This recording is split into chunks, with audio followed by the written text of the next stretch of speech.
যোৰহাটৰ বতৰ চাওকচোন, ইমান ধুনীয়া বৰষুণ দিছে। আৰু এইফালে আজি মই এয়া বাৰীৰ পৰা বুটলিছোঁ ঢেকীয়া, আৰু এইটো হ'ল ৰঙালাওৰ আগ,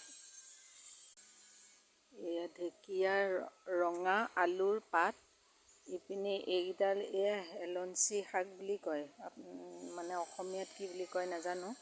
আমি শ্বিলঙত থাকোঁতে বেছিভাগ বেংগলী মানুহে এই শাকটোক মানে যিটো এইটো শাক চাওকচোন, এইটো এই দীঘল দীঘল পাতৰ, এইটো হেলঞ্চি, মানে ঠাৰিটো ফোপোলা হয়, এইটো হেলঞ্চি শাক বুলি কয়। এইকেইডাল মই এতিয়া বুটলি আনিছোঁ। আৰু হ'ল দাংবডি খেতি হৈছে।